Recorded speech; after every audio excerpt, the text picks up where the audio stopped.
জয় মা চামুণ্ডা 20 জানুৱাৰী 2025 সোমবাৰৰ বিষয়ে আমি ৰাশিফল লৈ আহিছো। আজি হৈছে কৃষ্ণপক্ষৰ সপ্তমী তিথি আৰু মাহ হৈছে মাঘ মাহ আৰু আজি নক্ষত্ৰ থাকিব হস্ত নক্ষত্ৰ 8:31 গধূলিলৈকে আৰু তাৰ পিছত পৰিব চিত্ৰা নক্ষত্ৰ। আজি কৰণ থাকিব ক্ৰমে বনিষ্কৰণ আৰু বৃষ্টিকৰণ যোগ থাকিব শুকৰ্মা যোগ। আজি যিসকল শিশু জন্মগ্ৰহণ কৰিব তেওঁলোকৰ জন্ম ৰাশি বা চন্দ্ৰ ৰাশি হ'ব কন্যা ৰাশি।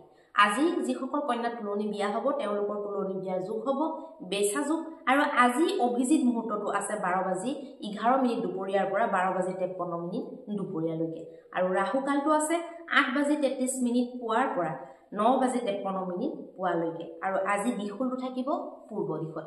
এতিয়া আহকচোন আমি মেষৰ পৰা মীনলৈকে প্ৰত্যেকটো ৰাশিৰে ৰাশিৰ ফল জন্ম ৰাশি বা চন্দ্ৰ ৰাশিৰ আধাৰত নিৰ্ণয় কৰিম। প্ৰথমতে আহিব কাৰণে আজি দিনটো মধ্যম বুলি ক'ব লাগিব। কিছুমান কথাত আপোনালোকে মাথা নঘমুৱাই ভাল হ'ব, কিছুমান কথাত মাতি পেলাই আপোনালোকে বিপদত পৰিব পাৰে। আজিৰ দিনটোত বিশেষ শুভ কৰ্মবিলাক আপোনালোকৰ কাৰণে ভাল নহ'ব। পইচা পাতি নিৱেশ কৰোঁতে বহুত বেছি সাৱধান আপোনালোকে হ'ব লাগিব। লগতে আপোনালোকে আজিৰ দিনটোত যিকোনো বৈবাহিক ক্ষেত্ৰত হাজবেণ্ড ৱাইফৰ ৰিলেশ্যনৰ ক্ষেত্ৰত আপোনালোকে সাৱধান অকণমান হ'ব লাগিব। যিকোনো তৰ্কাতৰ্কি বা ক্লেশ কাজিয়া হ'ব পাৰে, প্ৰেমৰ ক্ষেত্ৰতো সাৱধান অকণমান হ'লে ভাল হ'ব। বৃষ ৰাশিৰ কাৰণে আজি দিনটো শুভ। বৃষ ৰাশিৰ সন্তানৰ ক্ষেত্ৰত, প্ৰেমৰ ক্ষেত্ৰত আৰু যিকোনো আমোদ প্ৰমোদৰ ক্ষেত্ৰত আপোনালোকক শুভ দেখা গৈছে। যিকোনো বুদ্ধিবৃত্তিৰ লগত জড়িত কাম আপোনালোকে আজিৰ দিনটোত কৰিব পাৰিব। মিথুন ৰাশিৰ কাৰণে আজিৰ দিনটোত বহুত বেছি ভাল বুলি ক'ব নোৱাৰি আৰু একেবাৰে বেয়া বুলিও ক'ব নোৱাৰি, কিন্তু তথাপিতো আপোনালোকৰ যিহেতু ক্লেশ বা মানসিক প্ৰেছাৰ বা বন্ধুবৰ্গৰ লগত বা ঘৰুৱা ক্ষেত্ৰত আপোনালোকৰ তৰ্কাতৰ্কি ক্লেশ কাজিয়া দেখা গৈছে, গতিকে বিশেষ ভাল বুলি আজিৰ দিনটোত মই নাই কোৱা। আৰু লগতে আপোনালোকে আজিৰ দিনটোত নতুন বস্তু কিনা, পইচা পাতি নিৱেশ কৰা আদি কাম আপোনালোকে হাতত নোলোৱাটো ভাল হ'ব। এতিয়া আহিব কৰ্কট ৰাশিৰ কাৰণে। কৰ্কট ৰাশিৰ কাৰণে আপোনাৰ আজিৰ দিনটোত যিকোনো কামত দৌৰাদৌৰি কৰা, যিকোনো কামত আপোনালোকে একদম পুৰা লাগি গ'ল, লাগি পেলাই কামটো মানে শেষ কৰি দিয়ে এৰিলে, তেনেকুৱা ধৰণৰ যিবিলাক সংযোগ বনিছে, পৰাক্ৰমৰ পুৰা সম্পূৰ্ণকৈ যোগ বনিছে। আপোনালোকে পৰাক্ৰম কৰক। আজিৰ দিনটোত যিকোনো বস্তুতে আপোনালোকৰ সফলতা দেখা গৈছে। ছুটি যাত্ৰাৰ ক্ষেত্ৰত ভাল।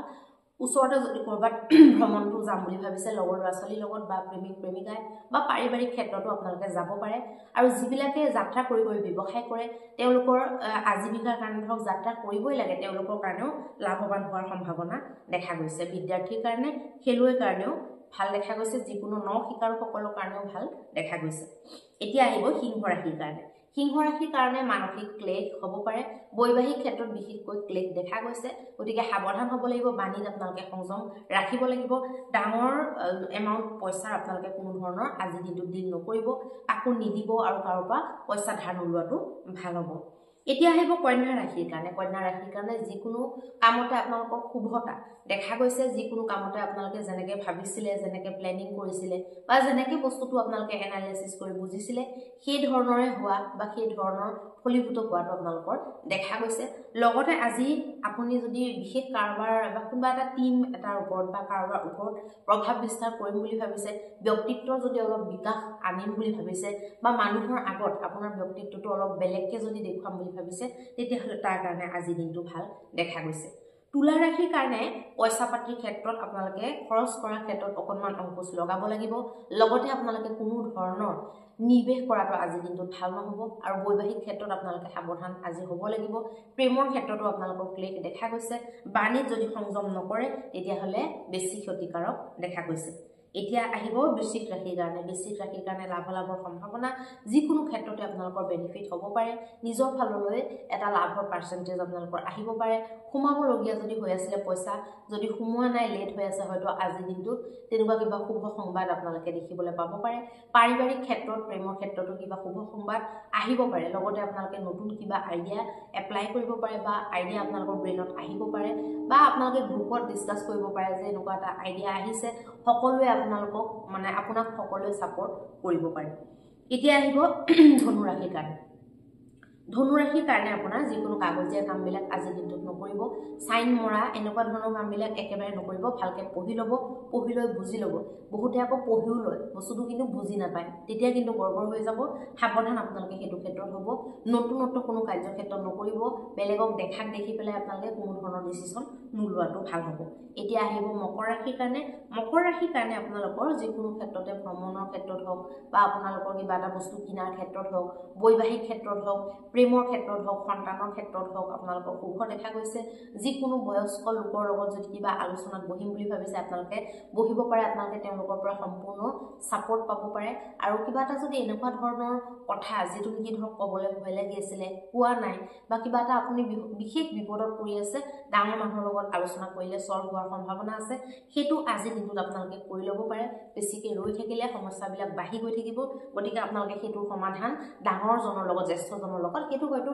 নিজৰ দাদা বা বাইদেউ হ'ব পাৰে এনেকুৱা নহয় যে বৃদ্ধই হ'ব লাগিব আপোনালোকে কৰি ল'ব পাৰে এতিয়া আহিব কুম্ভ ৰাশিৰ কাৰণে নিজৰ ক্ষেত্ৰত আপোনালোকে নিজৰ স্বাস্থ্যৰ ক্ষেত্ৰত যান বাহন চলোৱাৰ ক্ষেত্ৰত কাৰোবাৰ আগত যে কিবা এটা ধৰক কথা ক'ব মন্তব্য দিব সেই গোটেইবিলাক ক্ষেত্ৰতে আপোনালোকে সংযম ৰাখিব লাগিব খাদ্যটো আপোনালোকে সংযম ৰাখিব লাগিব যিকোনো উল্টা পুল্টা খাই দিলে আপোনালোকৰ শৰীৰ একদম মানে আজি দিনটো বেয়া হৈ যাব পাৰে বা মানসিকভাৱে আপোনালোকে ডিস্টাৰবেন্স অনুভৱ কৰিব পাৰে অনিদ্ৰা আহিব পাৰে বা কিবা এটা কথাত আপোনালোকৰ ধৰক আজি দিনটোত বিশেষ এটা একো হোৱা নাই কিন্তু পুৰণা এটা কথাক লৈ আপোনালোকে আজি দিনটো টেনচনত পৰি থাকিব পাৰে এতিয়া আহিব মীন ৰাশিৰ কাৰণে ব্যৱসায় বাণিজ্যৰ ক্ষেত্ৰত বা যিকোনো এনেকুৱা ক্ষেত্ৰবিলাকত যিবিলাকত নেকি আপোনালোকৰ ধৰক মনটো বহুত প্ৰফুল্লিত হয় বা আপোনালোকৰ কাৰণে বহুত দৰকাৰী বহুত ইম্পৰ্টেন্ট যিবিলাক পাৰ্ট আপোনালোকৰ সেইবিলাকৰ ক্ষেত্ৰত ভাল দেখা গৈছে বৈবাহিক ক্ষেত্ৰতো আপোনালোকৰ ঠিকে দেখা গৈছে লগতে আপোনালোকে যদি আজি কিবা এটা সন্ধি কৰিম বুলি ভাবিছে বিশেষ যদি টপিকত আলোচনা কৰিম বুলি ভাবিছে